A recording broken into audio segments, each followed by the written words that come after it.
Não é difícil, não é raro nós escutarmos e vermos pela internet, espalhado por aí, a seguinte colocação. Eu sou espírita kardecista. Não, eu sou kardecista. Não, eu frequento um centro mesa branca. A gente escuta isso, a gente vê isso há muito tempo, né?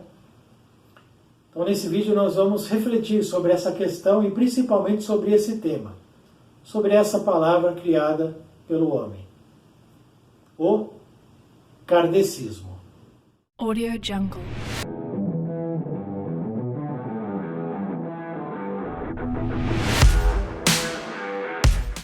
Antes de mais nada, e já para começar a nossa conversa com clareza e objetividade, vamos colocar em pratos limpos a seguinte situação. Kardecismo não existe. De novo, kardecismo não existe dentro da doutrina espírita. Não existe. Se kardecismo existe fora da doutrina espírita, aí é uma outra conversa. Até porque existem muitas coisas fora da doutrina espírita, logicamente. Então aí não vamos nem entrar fora da doutrina. Dentro não existe.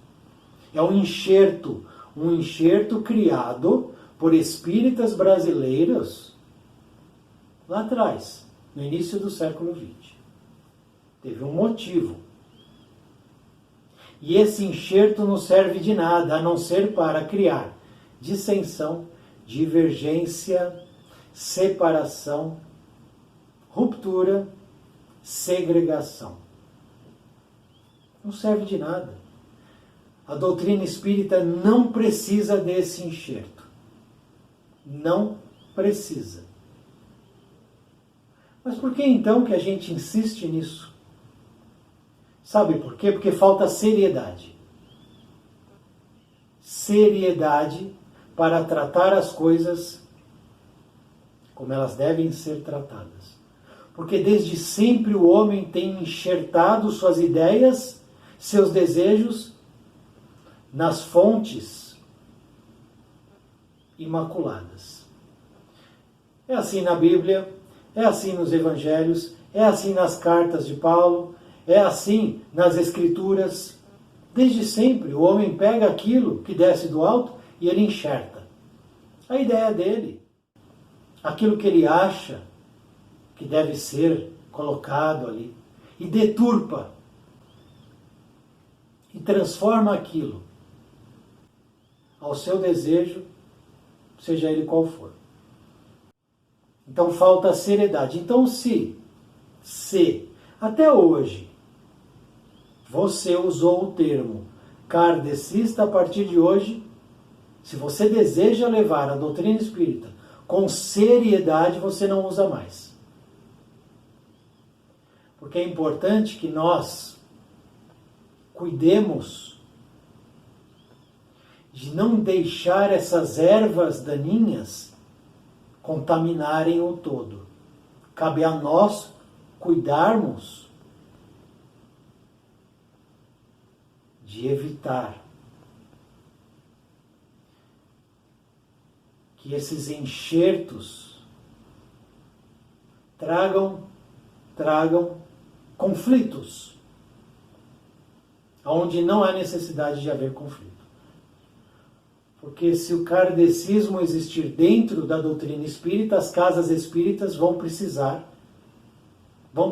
colocar a imagem de Allan Kardec para ser cultuado, criar um altar para Kardec ser cultuado, criar preces para Allan Kardec, solicitar curas para Allan Kardec.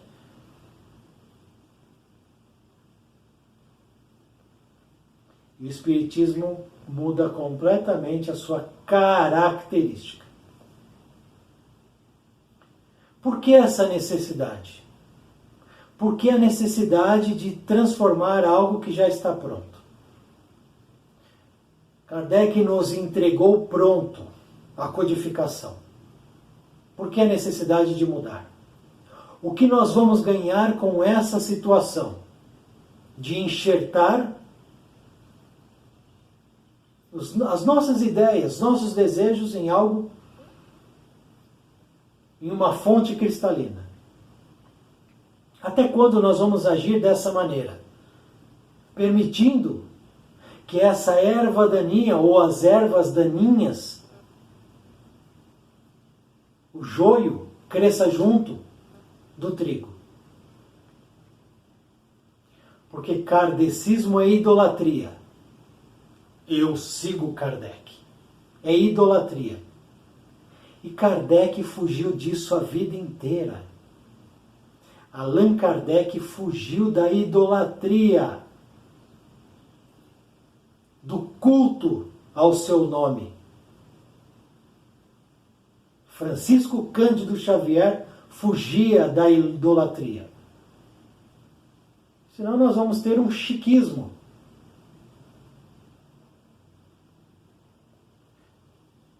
Eu sou cristão. O cristianismo parte daquele que segue o Cristo. Então Cristo é o modelo. Então o kardecismo, Kardec é o modelo?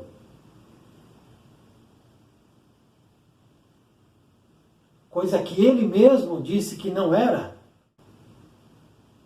Que sempre se colocou como um mero trabalhador, que trabalhou apenas parcos anos para deixar a codificação.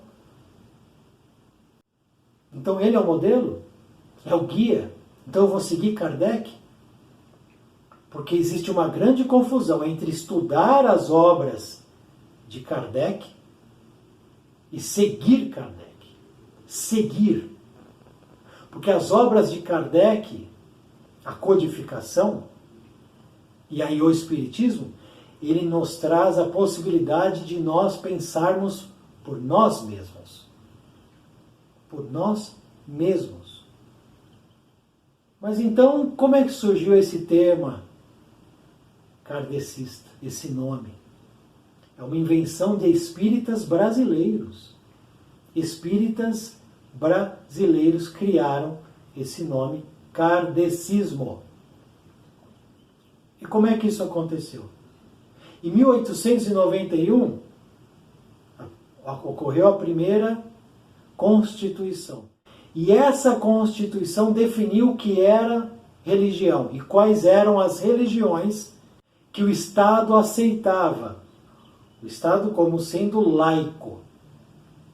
Então tá, tenho lá a primeira Constituição, então essa religião pode, essa pode. E duas religiões foram proibidas de serem exercidas no Brasil. O Brasil sempre dando exemplos fantásticos, né? Duas ficaram proibidas. Quais foram? Religiões de matriz africana não foram permitidas. Candomblé, Umbanda, Quimbanda, não pode. Proibido. Segunda religião proibida, Espiritismo. Então essas duas religiões não poderiam ser praticadas no Brasil depois da promulgação da primeira Constituição de 1891. Então não pode. Aqueles que começaram ou continuaram praticando essas duas religiões começaram a ser o quê? Vamos lá? O que vocês acham? Perseguidos. Denunciados pelas outras religiões. Um parênteses. Isso acontece hoje, perseguição de outras religiões contra o Espiritismo e contra a Umbanda, o Candomblé. 2021. Acontece? Pois bem, no início do século XX, aconteceu essa perseguição. Então, umbandistas foram presos, espíritas foram presos, eram denunciados. Lembra da Inquisição? Pá, então. Os espíritas criaram o termo kardecista para fugir dessa situação de prisão, para afirmar que o que eles faziam não era o espiritismo. Não, eu sou kardecista. E kardecista faz o quê? Não, eu sigo aqui, ó, os livros, aqui, ó, a filosofia. E aí o Estado fez meio que vistas grossas. E foi ficando. Opinião minha particular. Uma vergonha isso. Uma vergonha. Porque quando esses fizeram isso, eles abandonaram os nossos irmãos da Umbanda, do Candomblé. Fugindo. Então eu sou kardecista, eu não vou lutar junto com meu irmão da Umbanda pela liberdade religiosa. Não. Tiro o meu da reta. E deixo aqueles que lutaram para prevalecer a liberdade de religião, a liberdade do culto, sozinhos. Segregação. E tá cheio de espírita que fala que é kardecista para fugir da conotação umbandista. Ó, é o kardecista. Que eu não me confunda com um umbandista, por favor. Porque eu não faço aquelas coisas. Aquelas coisas. Que coisas? Que coisas? Uma vergonha. Isso é uma mancha no espiritismo brasileiro. A fuga, abandonar.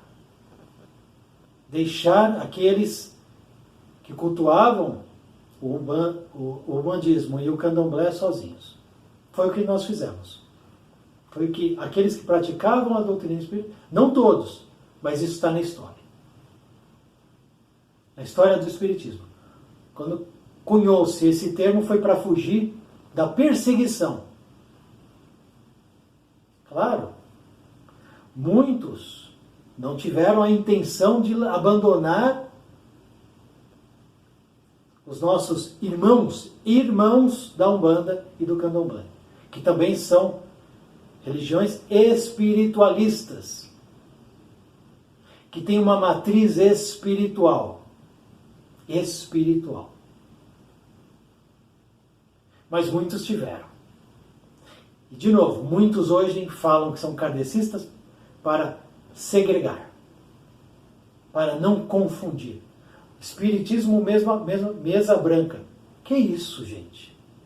Que é isso? Que mesa branca? Que mesa branca? Isso é uma distorção do espiritismo. Erva daninha. Cupim dentro da seara espírita. Que não é feita por santos não, hein? Nem por pessoas muito bem resolvidas. Não. Existem muitos problemas dentro das casas espíritas, dentro das federações, dentro do movimento espírita. Muitos desencontros por conta dos achismos, das vaidades, dos desejos. Muito mesmo. E até quando, então? Por que essa necessidade? Até quando eu vou fugir e querer ser diferente dos outros? Por quê? O espiritismo tem esse viés de ser classe média, branco, classe mais elitizada, mais instruída, mais urbana. Porque a gente entra em casas espíritas e só vê pessoas de pele branca. Não vê negros, orientais, de outras culturas. E é isso que é o espiritismo, então? Segregador? Onde só brancos de certa capacidade intelectual podem estar presentes? Porque lá atrás o Estado começou a prender todo mundo, hoje não prende mais nada. Hoje não prende ninguém em relação à religião. Então eu não preciso mais me esconder atrás do termo kardecista. Que se Kardec estivesse vivo, iria dizer, isso é uma vergonha. Isso é uma vergonha. É só procurar, Divaldo mesmo diz, não existe kardecismo. Divaldo, o maior nome do espiritismo na atualidade. O maior nome. Essa conotação de espiritismo classe elitizada, de onde vem isso? O espiritismo então se afasta de quem precisa? Porque Jesus veio para os doentes, para os pobres, para os necessitados. O espiritismo é o consolador prometido por Jesus. É o cristianismo primitivo, redivido. E vai se afastar de quem precisa? O espiritismo vai ficar, então, criando esses rótulos e se encastelando dentro das casas espíritas, esquecendo que a porta tem que estar aberta e o convite tem que ser feito para aquele que precisa, mais do que aquele que se vê numa posição mais privilegiada, digamos assim. O espiritismo não pode ser tratado como uma coisa qualquer em que o homem vai mexendo e manipulando. A gente já viu no que deu isso nesses 2000 anos, em que a mensagem de Jesus foi deturpada dentro das correntes religiosas que dominam aí as multidões. O espiritismo não pode ser elitizado, segregador, onde só algumas pessoas têm acesso, resguardando para si os ensinamentos. Chega de bobagem, de enxerto, de coisas desnecessárias. As obras que Kardec nos deixou são os alicerces de concreto que ninguém vai derrubar. Porque não saíram de Kardec, saíram do Cristo. Partiram do Cristo. É o Cristo falando com a gente, como se ele estivesse aqui agora. E de repente vem essas bobagens nebulosas que vão se infiltrando dentro das casas espíritas, dentro dos centros, dentro das palestras, e tudo se perde. Tudo se perde. Como já se perdeu muita coisa por conta desses enxertos perniciosos que não servem de nada, a não ser para prejudicar. Porque as religiões do passado serviram para domar os instintos selvagens, mas elas se perderam no desejo de dominar. Primeiro era para domar e depois dominar? O Espiritismo não pode servir-se a esse papel. Não o Espiritismo. Eu não estou fazendo uma defesa do Espiritismo, porque o Espiritismo não precisa de defesa. Kardec não precisa de defesa. Jesus não precisa de defesa. Mas nós precisamos nos posicionar. Nos posicionar contra os equívocos que têm acontecido.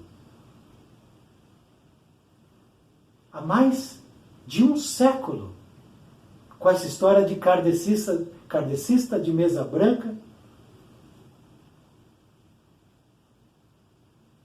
querendo uma ruptura, uma segregação com as nossas irmãs de outras correntes religiosas. Irmãs que pactuam o mesmo desejo de melhoria, de procura por respostas, da comunicação com o plano espiritual. Os problemas, eles existem em todas as religiões. Não pelas religiões, mas pelos homens que as interpretam às suas maneiras equivocadas.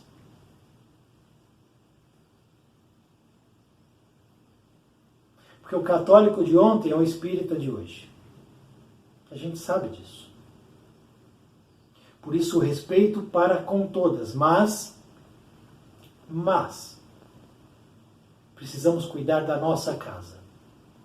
Cuidar daquilo que nos foi deixado com tanto trabalho por Allan Kardec, que morreu trabalhando, não para ser cultuado, não para ser seguido, mas para trazer ao mundo a luz que desce do alto.